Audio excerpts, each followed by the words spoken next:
कर्नाटक के मंत्री और कांग्रेस नेता प्रियंक खड़गे ने केंद्र सरकार पर हमला बोला और आरोप लगाया कि अमित शाह स्वतंत्र भारत में सबसे अक्षम गृह मंत्री है और उन्होंने मणिपुर की स्थिति और हाल की संसद सुरक्षा उल्लंघन की घटना पर कोई बयान नहीं दिया है। कांग्रेस अध्यक्ष मल्लिकार्जुन खड़गे के बेटे प्रियंक खड़गे नागरिकता अधिनियम के कार्यान्वयन पर केंद्रीय गृह मंत्री की हालिया टिप्पणियों का जवाब दे रहे थे। उन्होंने कहा, अमित शाह शायद स्वतंत्र भारत में सबसे अक्षम गृह मंत्री है। उनके पास CAA पर टिप्पणी करने और अपने बेटे को अहमदाबाद में क्रिकेट मैचों का संचालन करते देखने का समय कैसे है, लेकिन वो मणिपुर पर टिप्पणी नहीं करना चाहते हैं, सांसद सुरक्षा उल्लंघन मुद्दे पर टिप्पणी नहीं करना चाहते हैं। वो विषय को भटकाने की कोशिश करने के बजाय उन्हें हमें बताना चाहिए कि जांच किस ओर जा रही है। See, Amit Shah ji is perhaps the most incompetent home minister in independent India. How come he has time to comment on CAA? How come he has time to go and watch his son administer cricket matches in Ahmedabad, but does not want to comment on Manipur? Does not want to come on the floor of the House on record on the parliament attack, on the breach of security in the parliament? Has he made a statement yet? So, as a home minister, he should have done it suo moto. 150 MPs have been suspended, all because to protect the incompetence of the home minister. So, I think probably instead of trying to divert the topic, he should ask Mr. Pratap Simha why he gave passes to the people who entered the parliament with smoke bombs, why the breach happened, how did the breach happen, and what is where is the investigation leading to? Telangana के रंगारेड्डी जिले के अटापुर इलाके में सुबह सुबह एक scrap गोदाम में आग लग गई है। आग लगने के बाद गोदाम में पड़े स्क्रैप के सामान धू धू कर जलने लगे। लोगों ने इसकी सूचना दमकल विभाग को दी। सूचना मिलने के तुरंत बाद दमकल की टीम मौके पर पहुंची हुई है। फिलहाल आग पर काबू पाने की कोशिश जारी है। आग कैसे लगी है अब तक वजह का पता नहीं चल पाया है, लेकिन कहा जा रहा है कि आग शॉर्ट सर्किट की वजह से लगी है।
भारत जोड़ो यात्रा के बाद कांग्रेस पार्टी अब राहुल गांधी की लीडरशिप में भारत न्याय यात्रा निकालने वाली है।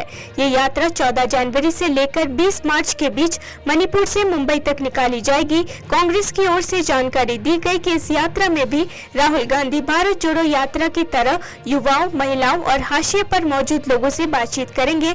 दिल्ली में एक संवाददाता सम्मेलन में बोलते हुए संगठन सचिव KC वेणुगोपाल ने कहा, भारत न्याय यात्रा 14 जनवरी से 20 मार्च तक मणिपुर से मुंबई तक शुरू होगी। अब राहुल गांधी पहली भारत जोड़ो यात्रा के महान अनुभव के साथ यात्रा कर रहे हैं। वो युवाओं, महिलाओं और हाशिए पर रहने वाले लोगों के साथ यात्रा करेंगे। यात्रा 6200 किलोमीटर की दूरी तय करेगी। इस बार यात्रा बस द्वारा की जाएगी और नेताओं के मार्ग के कुछ हिस्सों में चलने की उम्मीद है। This yatra is going to cover 14 states and 85 districts of our country. सबके लिए न्याय चाहिए, युवाओं के लिए, women के लिए. Now everything is going on rich people. We are stressing this yatra justice for all poor people. Without Manipur, how can we do a yatra now like this yatra?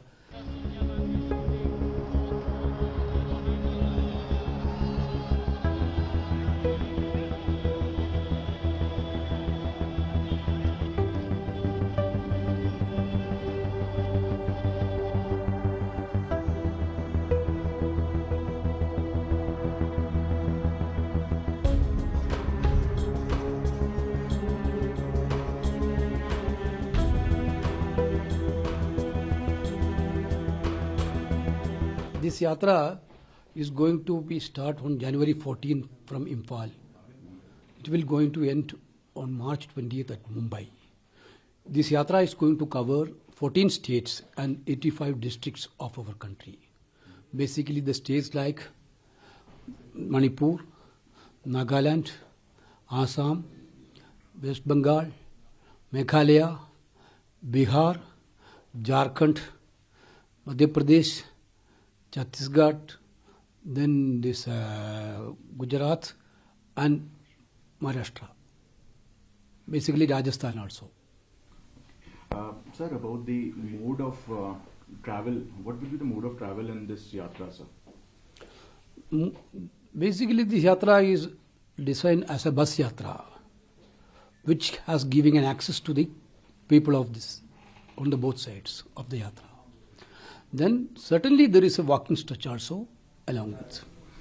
Talking about the objectives, after the Bharat Jodo Yatra success, what will be the objective of Bharat Nyaya Yatra? The Bharat Nyaya Yatra is the name itself is reflecting the objective of the yatra. सबके लिए न्याय चाहिए, युवाओं के लिए, women के लिए, and अमीर this our आम आदमी लोगों के लिए. Now everything is going on rich people. We are stressing this yatra justice for all poor people, youth, farmers, women, and downtrodden people and marginalized people. This will be the last question, sir. This yatra will be flagged off by the Honorable President as well, and why you have chosen Manipur? The yatra is going to be flagged off by the Honorable Congress President on January 14th at Imphal. This yatra is actually a east to west yatra. We have done south to north yatra from Kanyakumari to Kashmir. Now we are doing a yatra from east west. East? What is this question is arising? Without Manipur, how can we do a yatra now like this yatra? Because we have to try to heal the pain of the people of Manipur.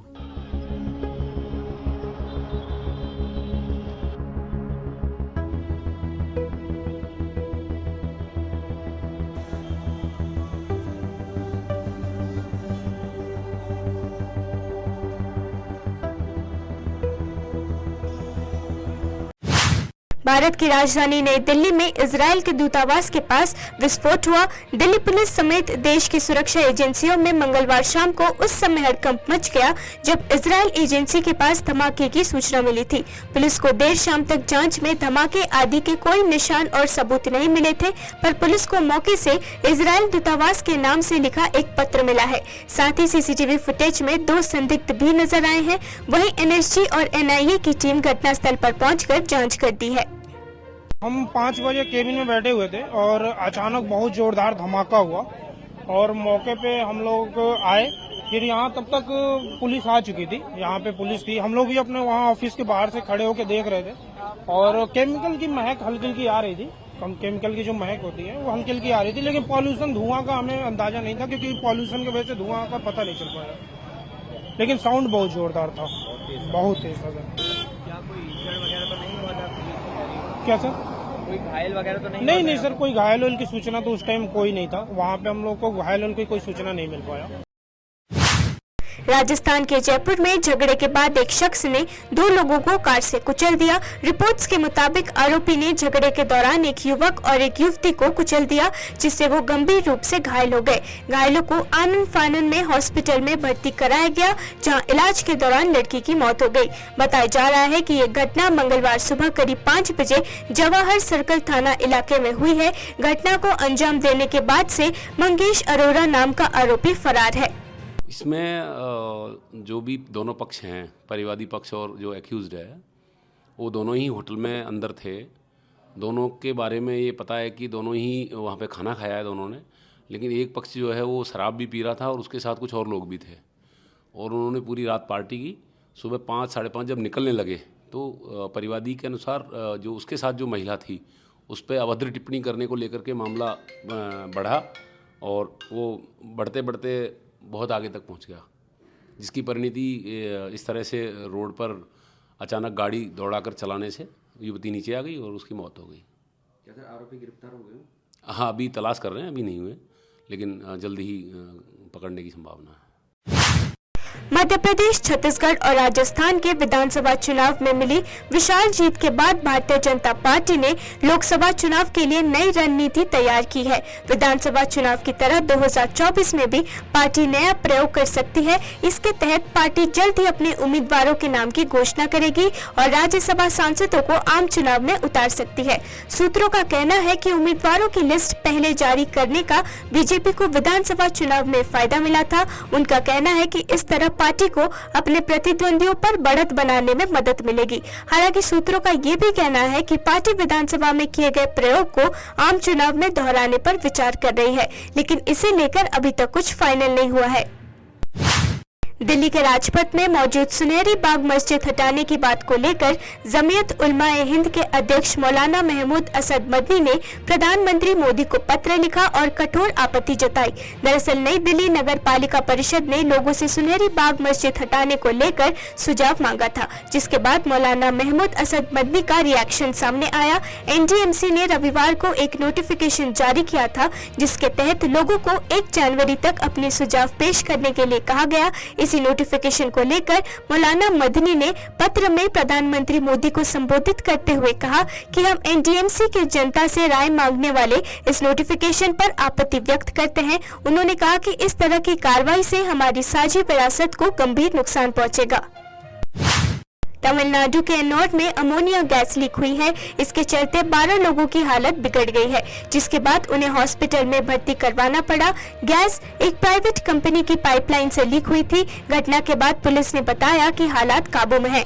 Ennore में स्थित Coromandel international limited नाम की company खाद manufacture करती है और इसके लिए अमोनिया का इस्तेमाल किया जाता है। रिपोर्ट में बताया गया कि पुलिस को अमोनिया गैस लीक होने की खबर मिली।